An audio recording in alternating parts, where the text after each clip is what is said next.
Alright, yo. It's like 12:30. I don't know what day it is. I think it I think it's the 13th now. But I work nights, so I'm up at night all the time. And I don't know. I just got to thinking about something. And it's the first time I ever thought of it this way. So I wanted to record it cuz I think it might be something good. Um all right. Man, I feel like a challenge in making these videos and sharing experiences and training and stuff like this is like, man, my hair is crazy. Um, I'm gonna only be able to reference experiences I've had, whether they're positive or negative. And negative ones don't necessarily mean we're trying to make people look in a bad light or anything. It's like we're all gonna have positive or negative experiences. Man, that's hard to explain. Anyways, we're gonna keep going. So like in my like upcoming, there's like some basic elements in fighting you're gonna be taught, and they're not wrong. And one would be like you don't want to get backed up against the cage. Um, so like if you're in an MMA fight, you don't want to get backed up against the cage. So what would happen sometimes with me, man, I'm just about realizing how bad my hairline's getting, guys. I'm getting old. Um,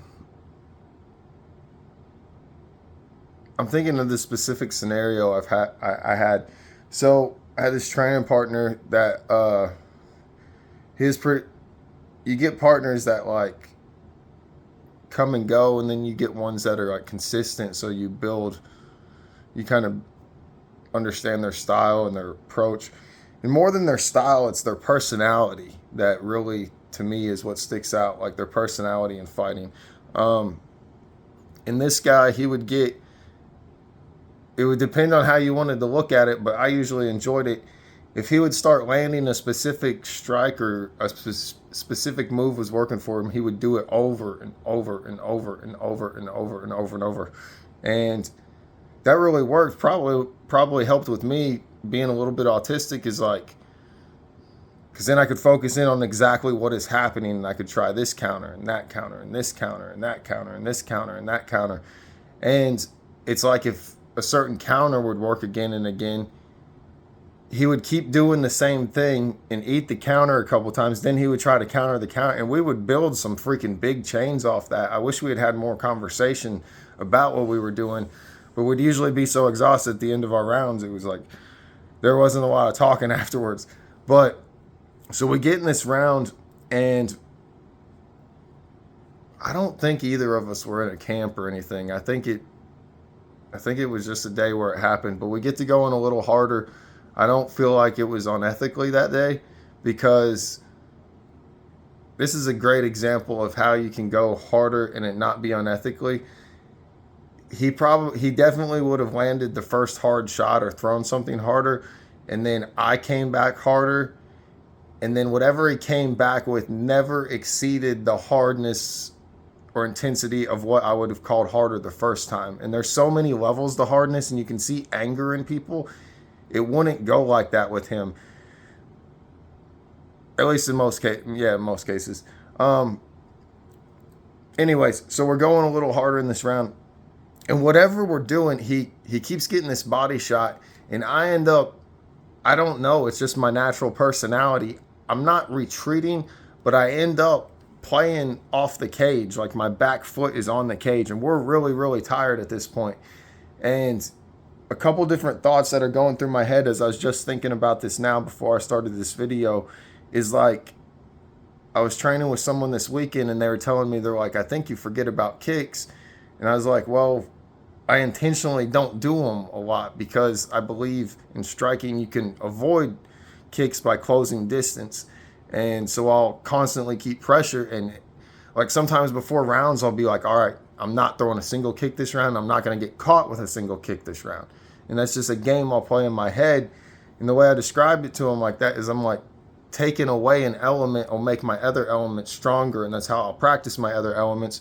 For example, like if you were to take away someone's vision, it's like theoretically their smell, feel, hearing, and whatever else other senses. Sorry, I'm drawing blank.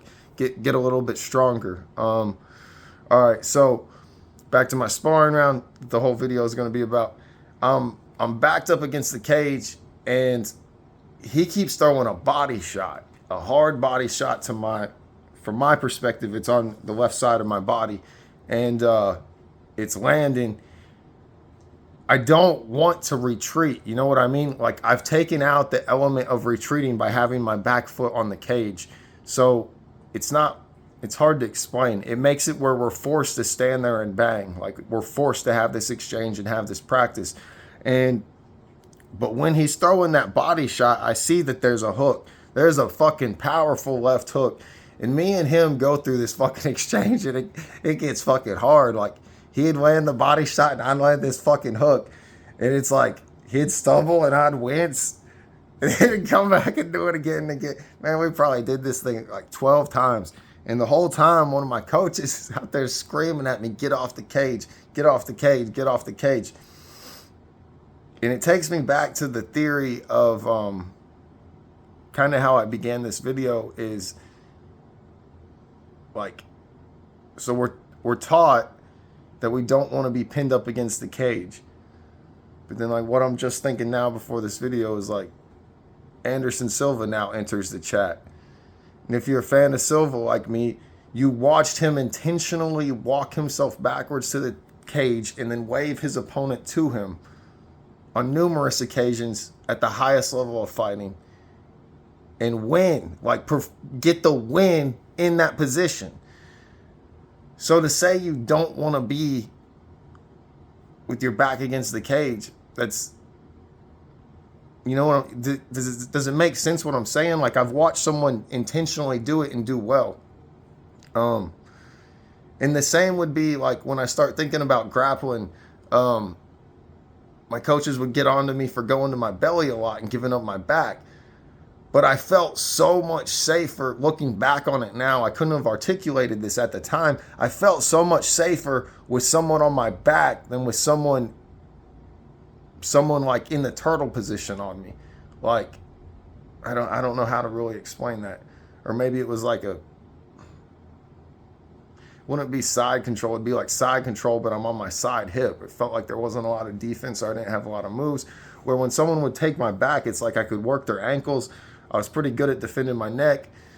And then just that double wrist lock early on was getting me out of that to where I was ending up in top side. It was like I was getting more positive transitions from someone being on my back than someone being at like top side. So that's where I'd go. Looking back on it now, I couldn't have really said that then. It was just in my head. It was just what was happening. But so when I'm thinking about like not wanting to fight off the back of the cage and being taught that, that's true. But I think the real intent of where we see that is like, we actually don't want the cage to catch to prevent our retreat. I think that might be the actual way we want to learn and word that. When we get caught up retreating, which I'm at a point now where I don't really believe in retreating. If you find yourself retreating about 3 steps, that should be like a red flag, and you should be looking for a strike to throw in a counter or a push or something, or just plant your feet to create some sort of chaos that's different than what's going on. But if you get caught in a retreat, you don't want your retreat to be abruptly ended by an inanimate object. That's the true thing. Because when we're fighting off the cage, if we choose to fight off the cage, we're taking an element out of ourself, which would be the retreat. But we're also taking the element out of where if we're retreating or an opponent believes we retreat, we're taking away space that the opponent can miss and get outside of our range, if that makes sense too. So like, it's similar to what just happened with Gaethje and Holloway. Even though they were standing in the middle, they're both committing to standing there and not going anywhere. So when Gaethje misses that cross and Max doesn't back up, he's going to be open for shots. The same thing happens against the cage. The same exact thing happens against the cage. It feels like the person against the cage is at a disadvantaged position because they can't retreat. But if your approach to fighting is retreating is bad, you don't want to retreat, that's not a positive thing. Don't get me wrong, there are times where you need to take that space away for timing and jumping back in. That's a great example. But when you've taken out that element, if the person not against the cage commits to a shot and misses and fails, they're still in the moment and liable for the exchange. It's like they are forced to stand there and bang. And it's almost like a psychological game. Like, even though, say my back's against the cage and I'm making it look like I'm at a disadvantage, it gets the crowd to feel like you're showing off in a way. But really what is actually happening is you're sort of forcing a commitment to stand and bang. That's really what it is. The other person can retreat, but they're probably not going to, because when someone is committing to staying on the cage, they're not going to come forward either. Man, yo, I don't want to toot my own horn, but this was some good stuff. This was some good stuff. Hey, yo, it's the War Lab. It's freaking midnight. Thinking of freaking brainstorm, making big waves out here. Let's go.